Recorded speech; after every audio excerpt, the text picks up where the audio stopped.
Welcome, Blue Jay fans. Another week, another chance to catch up with JHU men's lacrosse. This is season 2, episode 5 of the We Want More Vodcast. Winds up, takes it, goes forward, scores another one for Hopkins. The test was just called in there. Shot to goal right out front. The Blue Jays does not wear a brace. Never has shown any adverse effects. Harrison with it. Big shot. Scores! Kyle Harrison goes high. That's it. It's over. Johns Hopkins has won its ninth national championship. We're joined by Coach Pete Milliman. Coach, thanks for being with us today. Absolutely. Thanks for having me. Yeah. All right, Coach. So we're coming up on the halfway point of the season this week. Just tell us, how are the guys feeling at this point? Good. It's even wild to react to halfway point of the season. You spend all year kind of going crazy and just itching to get out there, and then you get blank and you're 5-6 games in. It's wild, but yeah. I mean, we're starting to settle into the routine for sure. But the week to week battle here of who's the next one up, what we got to do to prep for them, and how we get the best out of a 5-6 day prep to get there. So guys are loving it. They're excited. It's a good energy. But we got a lot more in front of us. So. Hey, Coach, is it spring break this week on campus? No, we got 2 more weeks. It's after Navy, between Navy and Rutgers. Okay. Yeah, Ty, it used to be always around Syracuse week, so I know with the Big Ten schedule that all changed a little bit. Hey, before we get into kind of a recap on last week in Virginia, Brock mentioned almost at the halfway point here. What are you most happy about with this team thus far, and where would you like to see a little step in improvement in one or two areas? I think leadership has been a strength at this point. We're graduating so many older guys. Both captains were 2-year captains last year, so we have all new captains and a big class that graduates. We said goodbye to 20 some guys. So with a lot of turnover, I think leadership has been a strength of what we're doing so far. And I would also probably parlay that into consistency. I think we've been, I don't think elite in that category, but I would say, good for early on. I think we're playing some stable half field possessions. We're not, wildly inconsistent in our data tracking and things like that. Where we need to get better is a little bit tougher on ground balls, or I would just, rephrase, a lot tougher on ground balls. We got to get more physical. We got to get the ball off the ground first time. We got to keep working on that on a regular basis. And then really, I would say defensively, we're going to start faster. We've been, susceptible to a first possession goal a few times. And then offense is probably more than anything just staying disciplined with our approach, so we don't ride the wave of scoring 2-3 in a row and then getting sloppy on the next one, or not having back-to-back face-offs or something like that. We just got to be disciplined. Every possession's got to be a quality shot. Yeah, hey, I'm going to tack on to what you just said about kind of giving up that first goal or first possession goal. Another week, another kind of early opponent score, and then getting down 5-2 early. It was almost deja vu to Carolina. What do you attribute that to? Obviously, it's great that they can kind of flip that switch, but we don't want to have to rely on that. So, yeah. It's not like it's a noise issue or a crowd or a travel. What do you attribute to getting off to a slow start? It's a good question. I mean, I think both teams had a pretty significant sense of urgency when they showed up. There was a lot of emotion. We talked about that last week in that Carolina's approach, and I think Virginia haven't had 2 straight losses, and the previous one was not a pretty one. So I think there was some fire for sure in their bellies when they were coming out. But I think our guys, it's a methodical approach all week long, especially on the defensive end of the field. They're really trying to, execute the game plan and follow through with the prep that they worked on. Like, what are they seeing? And sometimes early on in the game, it might just need to be a little bit more intensity and a little bit more grit. And let's get into this thing before you start sorting out how exactly the timing on the slides is going. Just, if you think you got to go, you got to go. And as we get a few possessions in, then maybe we'll start to get a little more comfortable with it. We'll start to read body language a little bit better, the timing and the spacing. But I think both games we violated on the opening faceoff, so there's a focus and a discipline there. We're looking at our pregame routine to see if there's anything that we can, shift. Maybe it's a subtlety, maybe it's changing a drill at some point. But I also think that, there can be a real opportunity for us to overthink this. Like, we got to come out with a little bit more urgency. Like, we're getting outmatched in that in a first possession. And maybe that's the simplest way to say it. Like, you guys got to be the most determined team from the opening whistle. You can't wait until they back you up before you start swinging. Yeah, absolutely. But the guys certainly know how to battle back. Jesse said it, get down 5-2, and then we pull even to 5-5. And I think in those 3 goals, Hunter Chalvet was involved in 2 of them. And they really kind of got into a groove after that. How important was it for him to kind of get going in that game? You can definitely feel the energy when Hunter's slinging it. He didn't score the previous 2 games. I know that was weighing on him. We got out and got some extra shots in last week, and spent a lot of time talking about it. And he's such a good player, and he's got an ability to put the ball in the net. He wears it pretty heavily when he's not hitting his shots, because he knows it's a big part of his responsibility here. But sometimes maybe gripping the stick a little too tight, and you guys, stop overthinking it. Same thing there. Like, just get out there. So, fire them when your hands are free. And if not, just keep moving the ball. They're going to fall. The other side of that was, how else can you make an impact? Can you make, some great plays moving the ball? Can you make some great cuts off ball? Can you set some good seals? He actually had, with his 5 goals, he had a couple really, really big plays, off ball, set a great seal for Chuck Ross, and he scored. So there were some other things in there I thought he was doing well too, and just simplify the system here. Right? If you're not, your shots aren't falling, like, just be a more well-rounded attackman. I think he did a good job of that, and then you see the shots will start to land when you maybe take your mind off it a little bit. For sure, Coach. Keep it on that end of the field. Can you give a Russell Melendez update for us, please? Yeah, Russ is still day-to-day. I think he's making good progress. It was nothing major at all, but, we're at the midpoint of the season. We got to be careful. He wasn't moving great, and, I think he was all about, being a teammate and toughing it out and just being there. But, I don't want to see Russ moving slow, putting himself in a dangerous position more than that. And, I don't have a definitive answer for you yet. I'm hopeful. Yeah. I'll let you guys know when I get there, but it's not something that would be a long-term concern at all. It's just, kind of the knocks that happen in mid-season with a lot of physical play. He does a lot of dodging and a lot of ball movement, so he's going to take some punishment. That's great to hear. And then, a bright spot was Charlie Eiler back there. Talk a little bit about kind of what he's done, because a lot of people haven't seen him because they're not at practice, but obviously he's been a tremendous player Monday through Friday to be able to be that next man up back there. So talk about a little bit about 29. Yeah. He's elevated pretty quick. We were kind of referencing it today. Like, he's kind of full-time with the first team this week, and it's really like, it's only his 2nd week doing that, or 3rd week doing that. He's gone back and forth with the Green Machine a few weeks. He wasn't fully healthy in the fall because he had ankle surgery last year, and so he wasn't really back to full go till the end of the fall. And so, as he's been continuing to build, I think he referenced this before. We know the game's in there. I know he's got the ability. It's more about the consistency. Is he comfortable with the systems? Is he playing confident? Is he moving the ball well? Is the chemistry with him and the rest of the group pretty solid? I know it's a close group, and I know that they're all about it.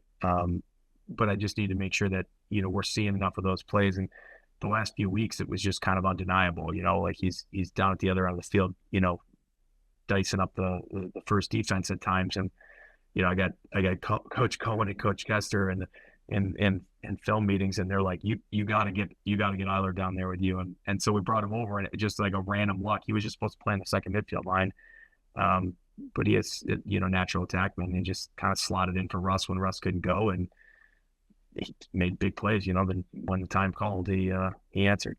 Yeah, I think his speed really is what kind of jumped off the tape when I was at the game, but when I rewatched, it was a pleasure to see such a burst from behind the goal. Yeah, it's deceptive. He's got to change his speed, change of direction. Some hesitations in there.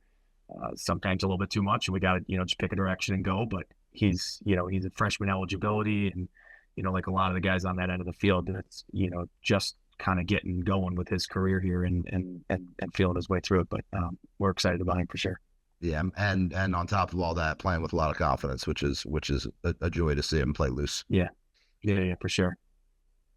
All right, Coach, we'll switch ends of the fields here for a second. We get down 9-7 kind of early into the second half, and then, we go on a run, and then we hold UVA, I think, to 11 straight possessions empty. Can you speak a little bit more to the defensive side of the ball and kind of that span of time where we held UVA scoreless? Yeah, I mean that maybe that's a product of what we were referencing a minute ago, is that it's a little slower start because I think guys are they're processing, they're trying to track through their strategies for what the game plan is all about, things like that. And so once they start to settle in and really identify their matchups the right way and feel some familiarity with what Virginia was throwing at them, I thought they settled in and played great defense. The short sticks were being tough on ball, making it difficult to generate a step there, getting through a lot of picks. Virginia does a lot of substitution stuff. We got to get guys back in transition, communicate their responsibilities, sub off in order.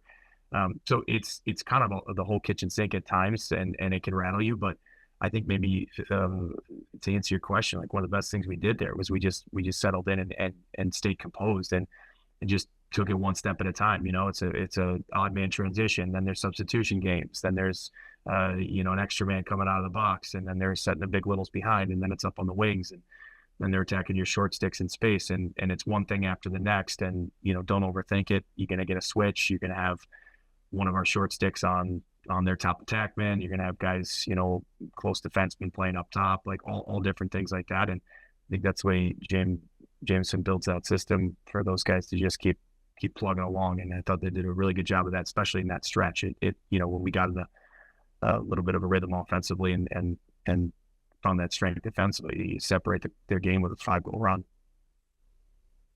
How do you guys determine kind of on a week by week basis? It seems that both Scott Smith and Q can kind of guard the opposing team's best attackman or ball carrier. Is it more of a matchup kind of size wise, speed wise? How does that? Because it seems that it's getting kind of flip flopped each week, which is great that there is that ability to kind of intertwine them. Yeah, and we've been doing that with Quentin since last year. There was a stretch of games in the Big Ten. He covered the Big Ten Offensive Player of the Year for Penn State, covered the top guy from a few different teams. Sometimes that'll happen when we're going to bump Scotty up to cover a midfielder. Sometimes it's a righty-lefty thing. Sometimes it is, the scenarios that they're running them through more consistently and who does better in those spots. And sometimes it's just, Jameson gets a feel, or you kind of get an idea of how that would play mentally, or what the strategy would overall do for us, with who's running around more, this and that. So it has mixed and matched at times.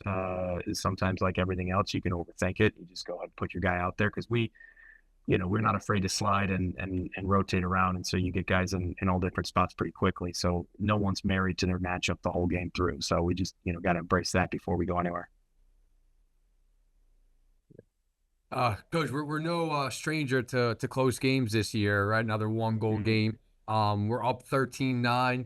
But as we all know, no lead is safe with Virginia, so they kind of rally back with three straight to pull within one. We end up on the winning side. And what was kind of the message to the team after this hard fought battle? We closed it out. You come away with a win, and with a lot of history, a lot of additional elements emotionally, and again, historically, like baked into this. It's a rivalry game. We kind of jokingly use that reference on here a bunch because it always seems like it is. But, this is a trophy game. This is a game that's been around forever, the 99th meeting.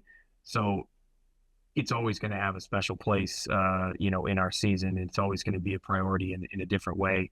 And you can never, write these things ahead of time one way or another. They're going to be battles. And regardless of who played well the week before, is coming off a win or a loss, or, who has the best guy here or there, it's a full on, battle in that sense. And that's probably the biggest takeaway in the locker room afterwards. Like, that's not an easy win. I don't care, whether they graduated the all-time leading scorer last year or he just showed up. Like, that is a tough game to win because we know they're always loaded with players. We know they're going to come out firing against us. We could watch every game that they've played and every goal they've let up. Like, they're not going to look bad against us. They just don't do that. It will never happen. So, we expect to get their best, and we got to be ready for that as well. So, it's done. We're on to the next, but, don't feel slighted by in the least that, we let a bigger lead slip away or it was a 1-goal game and it maybe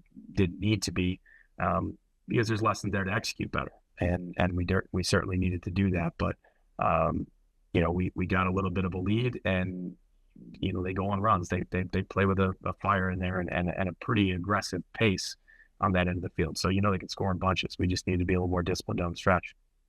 Yeah, and you could always throw the records out of the way when Virginia and Hopkins meet, especially an 0-2 Virginia team coming into Homewood who was very hungry for a win. So always good to get that one, no matter how it is. Hey, before we move on to Syracuse, we're going to turn it over now to co-captain Dylan Bauer, who's joined today by Charlie Eiler for our player spotlight.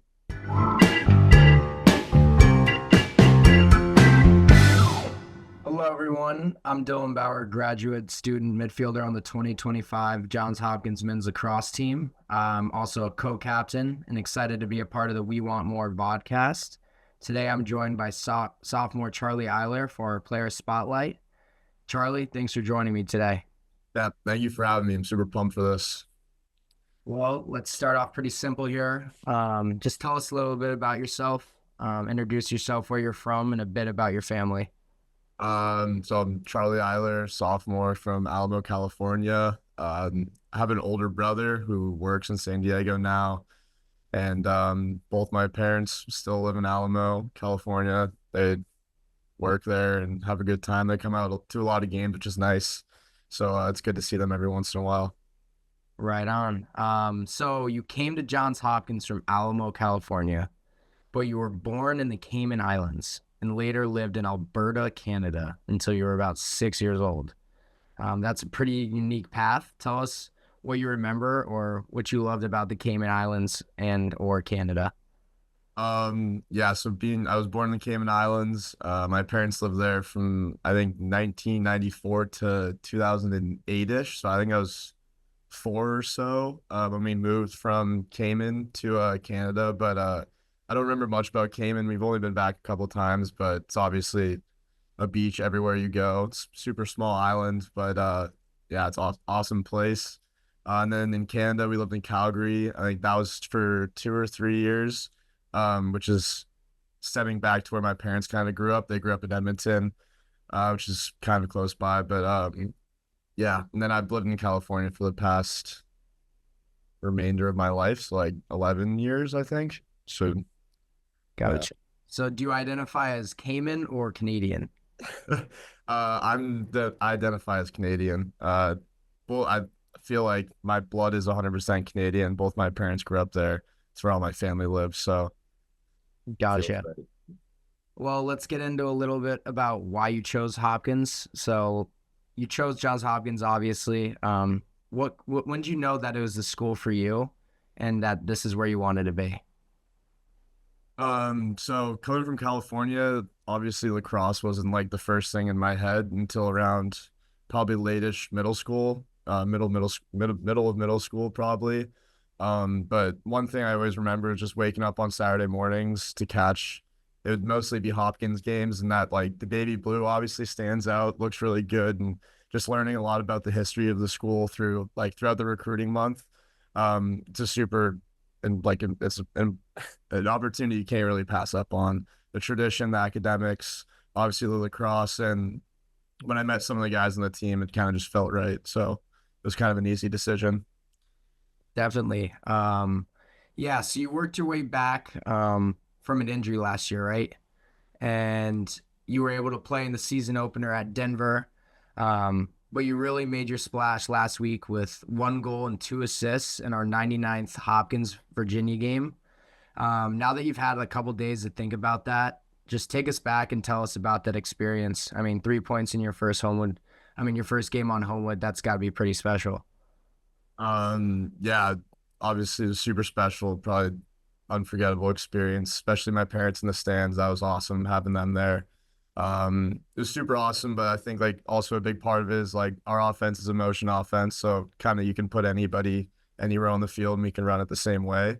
And I don't know, for my 2 assists, Collie was 6'5" and on the crease, pretty open. And I know I can trust Chuck Rawson with handling the ball. So I mean, my teammates make it pretty easy.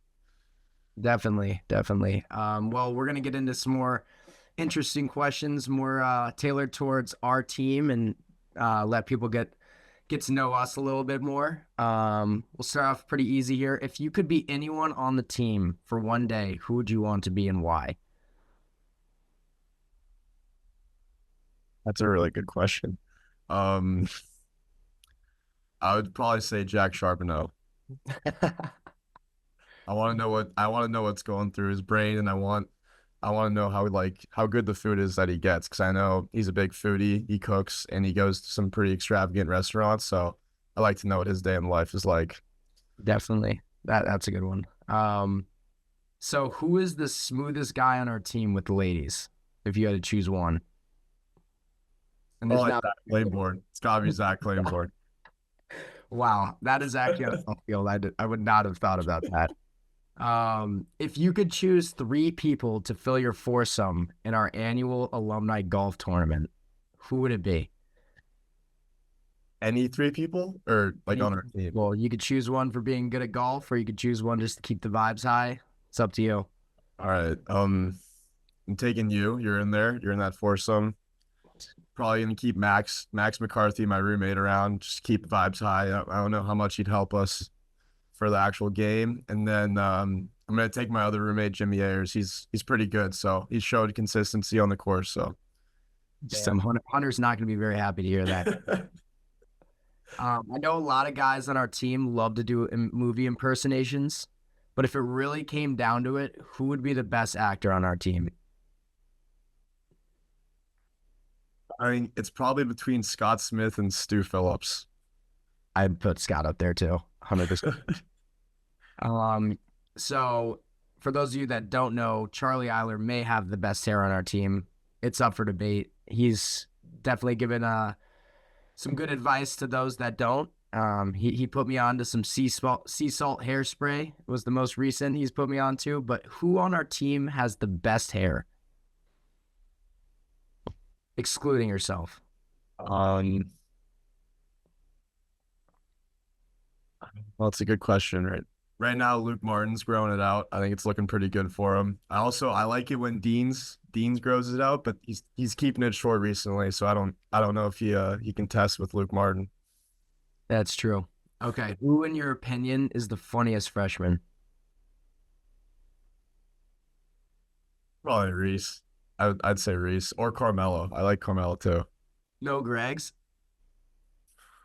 I'd give him close third. He's on the podium. He's on the podium, but I give him third. Gotcha. All right. So for those of you who have not met the sophomore class, in my opinion, they collectively are the best dancing class I've ever seen in my time here. It's pretty unbelievable to watch. But if coach and I guess the NCAA let us do celebrations similar to the NFL, who would you want to see score and who would you want to do a group celebration with? I think Zach Claiborne's the obvious answer here. You've seen he gets down, so I think I'm gonna go with Zach. Who would you do a group celly with? The 3 guys. Chuck Rawson, Zach. and PJ Verdi. Okay. That's pretty good. Phil can move. What secret talent on this team needs to be shared with the world Like secret talent of mine, or that they have? Like that Russell someone on the team music. has? Oh, Yeah. I honestly don't know, but I know that between Brooks and Russ, they're both pretty good at music. There's a lot of musicians on the team, whether that's guitar or making EDM music. That's So true. I honestly don't know. I feel like these hidden talents have stayed pretty hidden from me. Well, Monty, I heard, can sing, so we might need to hear that. I need Um, I asked Reese a similar question last week, but if you could choose 3 O guys to run D mid with, who would you choose and why? Who would survive out there? Liam Burke, I think, Yeah. pretty obvious option. Brooks English, I'd take him on D mid. I feel like he's got the brains for it. And give me Greg's work. He's got grit. Yeah. So word on the street is you like to go all out when the opportunity to dress up comes about. What is your favorite outfit you've worn and why? In high school, we my buddies and I went to like a duo dress up thing. And do you know like the costumes that blow up and it looks like you're like sitting on something? Like you'll sit on like like a horse or something. Me and my buddy, I was a chicken. I think I was sitting on a chicken and he was sitting on a gorilla. I think that's been the best duo costume to date. Okay. All right, last question. I asked Reese this one last week. He actually had a sister, so he didn't really answer it. But who on the team would you not let date your sister? Oh yeah, Max McCarthy. Who on the squad would you let date your sister? I feel like nobody's the right answer, but Graham. yeah, Graham. I like Graham. Graham. Yeah. Well, thank you guys so much for joining us on another week of the Hopkins Vodcast. We'll be back next week with some more questions to ask the guys, but thank you very much. Thank you.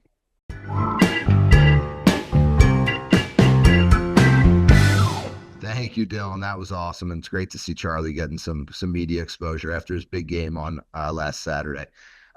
So we're heading up to the Dome for a Sunday afternoon tilt. Strange timing as we talked about before we aired, but maybe that's one way Gary's trying to get a little edge here. And I know we're not going to let it happen.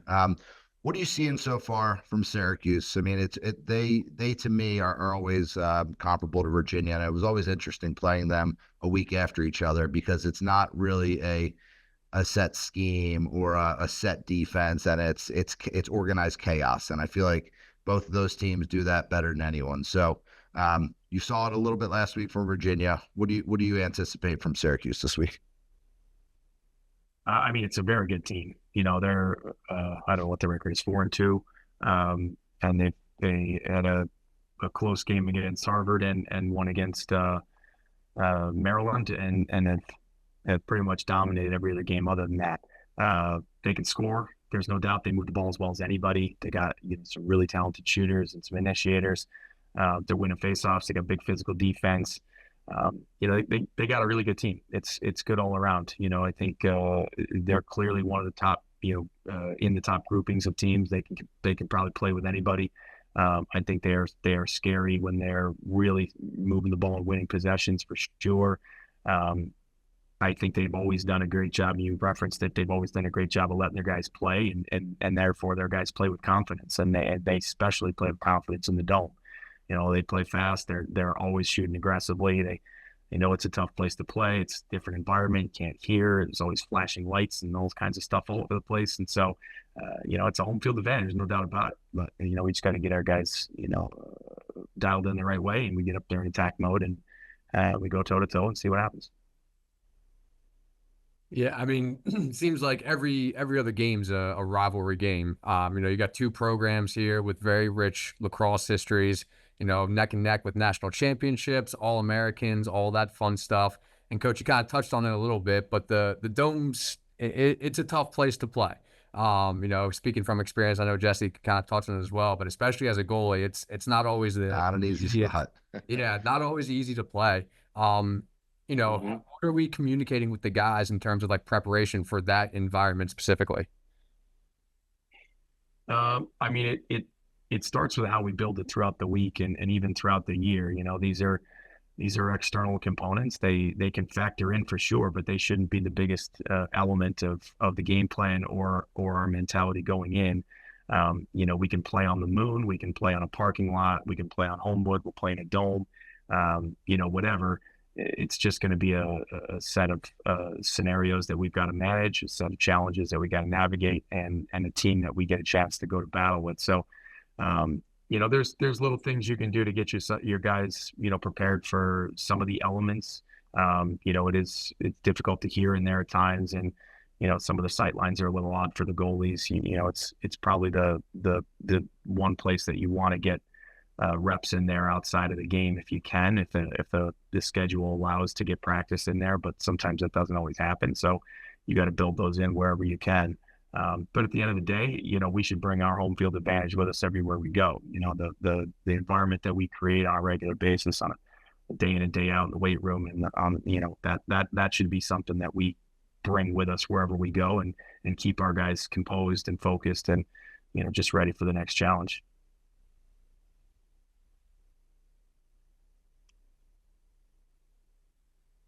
Awesome. Thanks, Coach. So it's going to be a battle at the X here this week. Similar to us, they kind of have their main guy, John Mullen, who takes a majority of the faceoffs. How important is possession going to be in a game like this?